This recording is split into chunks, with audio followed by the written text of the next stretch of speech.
A better route. Chapter 146. Madara Uchiha may have been one of the only men in the whole world who could manage to hold a dozen S-ranked ninjas and the first Hokage all at the same time.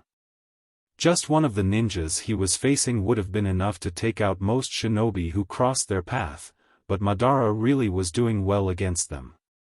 While he did love a good challenge, this time it just might have too much. He was quickly running out of chakra, and he wasn't sure what he was gonna do once he ran out. His 30 Susanoo wood clones had been going hard at all of the various ninjas that accompanied the 5 Kages. Naruto had destroyed 3 of them like they were nothing thanks to Kurama's help. He had used a tailed beast bomb to take out 2 of them and flying thunder god couple of raisin shuriken combo. Each of the Kages had taken out 2, except for Obito who took out 3. Itachi and Sasuke had each taken out 1, Mito and Kakashi had taken out 2, and everyone else had helped taken out another 6. Only 5 of them were left, and those ones weren't gonna last long with the people they were fighting. To be honest, Madara wasn't really concerned about that at the moment. He was far more interested in his old friend coming back to give him one last fight. Hashirama, I'm so glad we can finally settle all this. I've been wanting to show you since I was awoken just how powerful I've become. Hashirama didn't look as excited as Madara did. It was a look of determination that was on his face. Madara, I never thought that you'd honestly go this far with it. Do you honestly think this is the way to bring peace to the world? Killing thousands until eventually you can put the world into some kind of false endless dream. Madara chuckled, I knew you wouldn't understand. You've never felt the kind of pain I did. Hashirama scowled, I know Izuna's death hurt you but... Madara cut him off and screamed, no, you don't know. Your brother killed mine and stole the person I cared about the most about in the entire world. He gave up his eyes for me. There was no one else in the world I would have given my life for before I would have gave it for him. Hashirama cringed, you're right, I don't know what it's like to lose someone like that. I died before both my wife and my brother.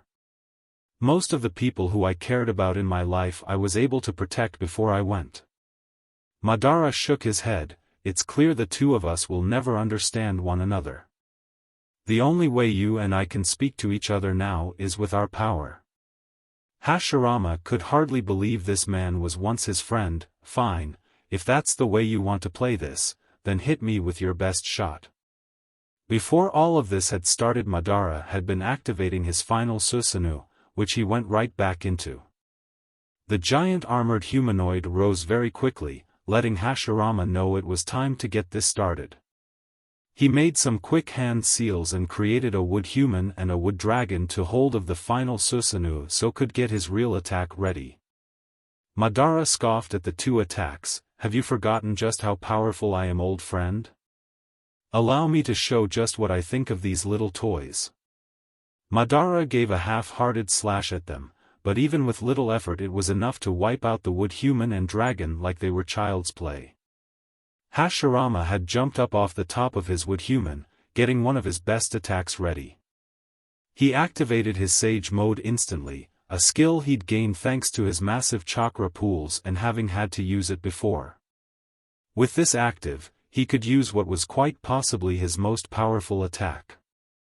Hashirama began to grow a statue from his wood realce that was big enough to rival size of the final Susanoo. Madara was less than pleased to see an attack that even he had never really found a way to counter, not this thing again. The statue began grow thousands of hands which all shot at Madara's final Susanoo, top Buddha transformation. The hands crashed into the Susanoo with an amount of force that's strong enough to level a mountain. One of those wood hands had been known to knock out a foe with a single hit, sometimes it nearly killed them if he used 2. Thousands of them were force ninjas didn't even want to think about being on the receiving end of. To Madara's credit, the final Susanoo did hold up for a few seconds. However, it soon busted wide open and about 100 of the hands hit Madara and smashed him into the ground. Hashirama ended the attack and once he was free, Madara shakily stood up. He looked pretty beaten up, but Madara wasn't going to lose. You're still just as strong as I remember, old friend, but I'm not done yet. I've still got enough in me to keep fighting.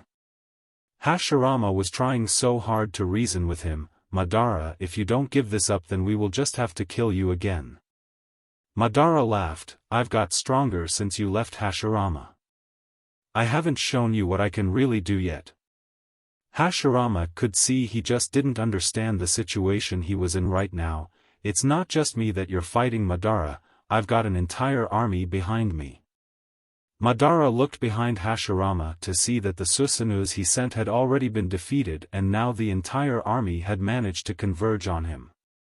Now he was starting to see this just might not work. Madara ground his teeth. Even if you defeat me, you'll end up forcing me to kill thousands for you to do it. Let me bring peace to this world. Naruto walked towards him. I heard what you said earlier, about your brother. Let me ask you something. What would you do if you found out all of those memories you had were a lie? If none of it actually happened and it was all a dream? You never actually got to spar against him or anything that you had loved to do? Madara scoffed. Reason it any way you want, boy. The way I see it, ignorance is bliss. Obito could see there was no talking to him. It's time for you to die once and for all, Madara. We're not letting you come back again. Madara cracked his knuckles. Bring it on, you fools. If can at least take the one with the whiskers down, then I can get the 10 tails up and running. That's all I need to do. All of them were about to get to the battle when a familiar shaking began and the Geto statue rose up with Tuya riding on it. Honestly, Madara, do I have to do everything around here? You'd be about to die right now if it wasn't for me. Madara was glad to see her. Excellent timing, Tuya. Our tailed beasts should be enough to even the odds a bit. Tuya waved it off. Oh, we won't be needing them. In 15 minutes we'll be up and ready to go. Everyone suddenly got extremely nervous. What do you mean? Tuya gave a sinister giggle. Zetsu, if you would please bring what the poor dead white half of you brought me up from the ground. Black Zetsu rose out of the ground holding a coffin that had quite a few seals on it. Here you are, Tuya, just as you requested. She tossed him down a kunai with a tag on it. Also, be a dear and put that in there with him. We don't want him getting loose and turning on us just yet. Naruto recognized the seal and gulped. That many containment seals on the coffin and a high-level mind control seal. Who the hell is in there? Once Zetsu moved his hand through the wood and put the seal in there, Tuya jumped down and kicked open the coffin. See for yourself. The lid fell off to reveal something that no one had been expecting. 3 voices were heard screaming out 3 different things, Sensei/Dad/Minato-kun. Minato was standing before them with a vacant look on his face.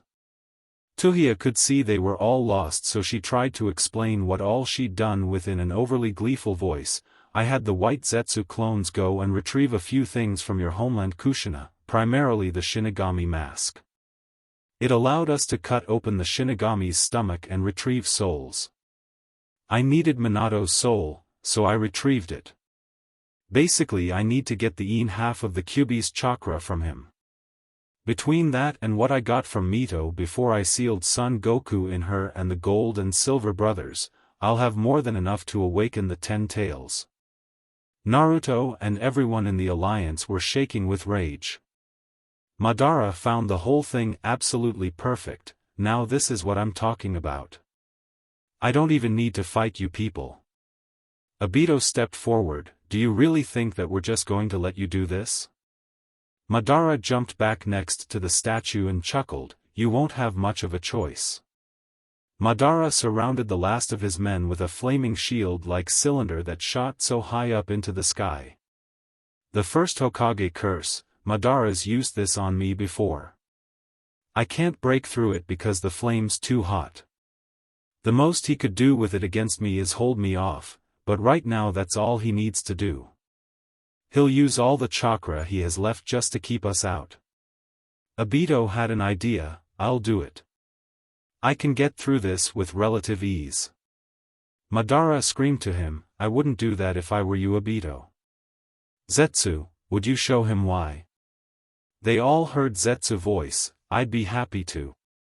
Obito's whole world was rocked when he heard a scream. A scream of a woman he wasn't prepared to lose, Aahhh. Obito turned as quickly as he could to see his wife with Zetsu's hand though her stomach and was bleeding heavily, Rin-chan. He couldn't stop himself, he just ran to his wife and Zetsu shrank back into the ground.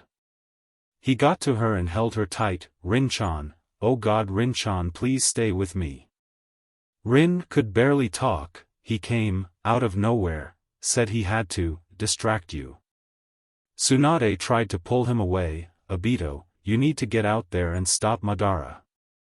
Obito wasn't moving, I need to be with my wife. Tsunade finally used her strength to pull him off, I'll help Rin, you go and take out Madara. It's his fault anyways. Obito realized she was right and got up to face Madara, he's going to pay. By all that is good and holy he is going to pay, hope to see you in the next one.